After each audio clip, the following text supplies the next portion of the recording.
12월 17일 화요일, 오늘 하루도 이번 한 주간도 말씀을 통하여 주님과 함께 교제하고 동행하고 말씀의 은혜가 삶 가운데 나타나는 귀한 삶 되시기를 축복합니다. 우리 합심해서 기도하겠습니다. 세상의 모든 만물을 말씀과 기도로 거룩하게 하는 사명이 우리에게 있음을 알게 하옵소서. 또 감사평온교회가 주님 안에서 주님의 사랑으로 하나 되어 주님의 나라를 이루어가는 교회가 되게 하옵소서. 두 가지 기도 제목으로 간절한 마음으로 같이 기도하겠습니다.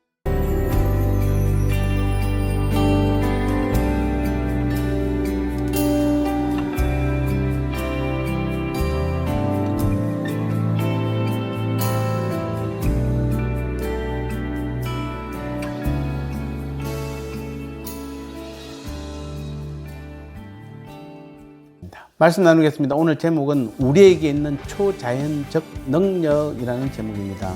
디모데전서 4장 4절에서 5절 말씀에 하나님께서 지으신 모든 것이 선하며 감사함으로 받으면 버릴 것이 없나니 하나님의 말씀과 기도로 거룩하여짐이라. 아멘. 오늘 성도인 우리들은 말씀과 기도로 세상을 거룩하게 변화시킬 수 있고 변화시켜 가야 하는 것입니다. 엄청난 말씀입니다.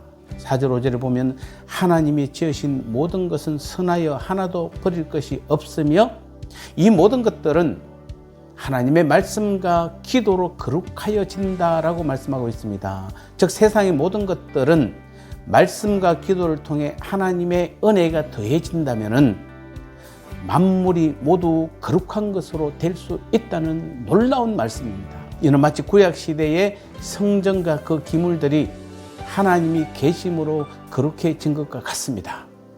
그러므로 오늘 본문의 말씀은 하나님의 모든 창조는 선하기에 혼인과 음식을 금하는 이단 사상들의 잘못을 지적하는 동시에 모든 성도들이 세상과 만물을 어떠한 태도에서 보아야 하는지를 단적으로 교훈해주는 귀한 말씀이 아닐 수 없습니다. 그런데 오늘날 우리 성도들 가운데는 아직도 이러한 사실을 모른 채 세상 사람들과 비슷한 잘못된 이원론을 가지고 있어서 육체와 물질은 영혼보다 더럽다는 관점에서 세상을 보는 것입니다. 즉 이런 사람들은 대체적으로 결혼한 목사보다는 독신으로 지내는 신부가 더 거룩하며 음식을 먹는 정상적인 생활보다는 금식을 하는 것을 더 경건하고 신령한 것으로 생각을 합니다. 하지만 결혼과 음식은 하나님의 선물과 축복이므로 그러한 것들 자체가 제일 수는 없는 것입니다. 아니 오히려 그러한 것들을 금함으로써 거룩하고 신령해진다는 생각이 더 큰 잘못이 아닐 수 없는 것입니다. 또 어떤 사람들은 나도 목사님처럼 하나님의 일을 하면서 거룩하게 살고 싶은데 먹고 살기 위해서 세상에서 밤낮 육신의 일만 도모한다 이렇게 말하는 사람도 있습니다. 하지만 성경 어디에도 세상에서의 노동이 더럽고 천하다고 말씀하고 있지 않습니다. 오히려 하나님의 형상으로 지어진 인간에게 있은 노동은 요한복음 5장 17절 이하에 보면은 신성한 의무이자 특권입니다. 왜냐하면 하나님께서는 지금도 나와 그 일터에서 함께 일하고 계시기 때문입니다.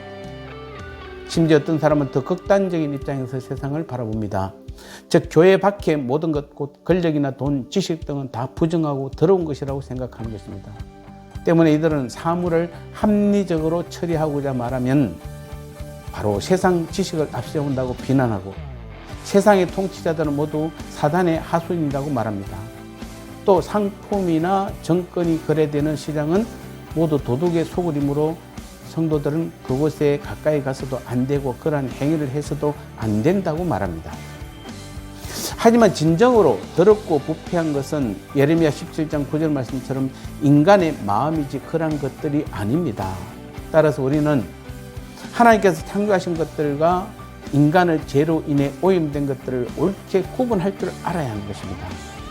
그래서 하나님의 특별 은총을 통해 인간의 죄로 오염된 하나님의 창조 세계를 본래의 거룩한 모습으로 회복시킬 수 있어야 합니다. 그러므로 오늘 우리는 세상이 타락한 본성으로 하나님이 주신 성과 물질, 권력, 지식들을 오용하고 더럽힌다고 하여 그런 것들 자체를 무조건 제약시하고 부정하는 잘못된 태도를 버려야 합니다. 그리고 세상이 그러할수록 우리는 더욱 거룩한 모습으로 말씀과 기도, 십자가, 복음을 통해 그것들을 바로 잡아감으로써 하나님이 창조하고 세운 모든 것들을 본래의 거룩한 모습으로 변화시키는 세상의 빛과 소금, 제사장과 교회로서의 사명을 감당해야 될 줄 믿습니다. 나눔의 시간입니다. 하나님이 지으신 모든 것은 선하여 하나도 버릴 것이 없다는 말의 진짜 의미는 무엇인가요? 그렇다면 우리는 세상의 모든 것들을 어떤 관점에서 바라보아야 하나요?